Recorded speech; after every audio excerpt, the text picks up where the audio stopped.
तर ही कंडिशन कळली.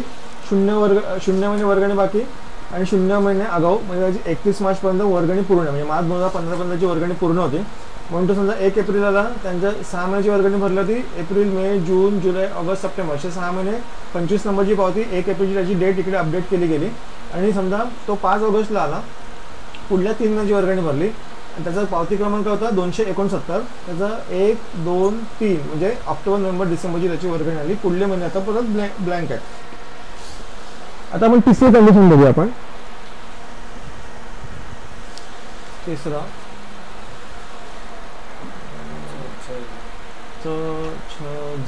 ठीक आहे.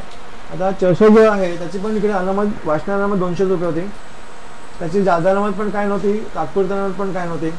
आता त्याची वर्षभराची बाकी आहे ना, हे समजा 3 महिने होते आणि त्यामुळे आगाऊ तर 0 असणार.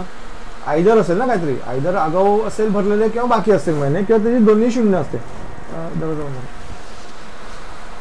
दोन्ही 0 असते. तर ज्या वेळेला इकडे वर्गणी बाकी 3 महिने आहे ना, तेव्हा इकडे काय अपडेट करण्याचा काय प्रश्न येतच नाही. ठीक आहे. ज्या वेळेला तो समजा गृहीत धरा की 1 एप्रिल आला आणि त्याने समजा म्हटलं की मी जानेवारी, फेब्रुवारी, मार्चचे आता इकडे पैसे भरून टाकतो, तर त्या केसमध्ये इकडे हे 3 जे आकडा आहे तो खोडला जाणार आणि इकडे परत ती लोक 0 करतील. का करतात? त्याने वर्गणी आता भरली. ठीक आहे. पण हा 3 आहे ना, हा असाच ठेवणार. का?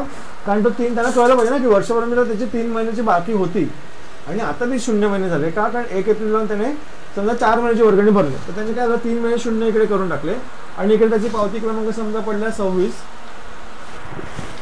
आणि 1 एप्रिल 2015 असं तिकडे डेट टाकून दिली. चांगलं आता शिवाय मला 4 महिन्याची वर्गणी भरली असं आपण कन्सिडर केलं ना, म्हणजे सभासद ज्याची 3 महिने वर्गणी बाकी होती तो 1 एप्रिलला आला आणि त्याने 4 महिन्याची वर्गणी भरली 26 नंबरच्या पावतीमध्ये.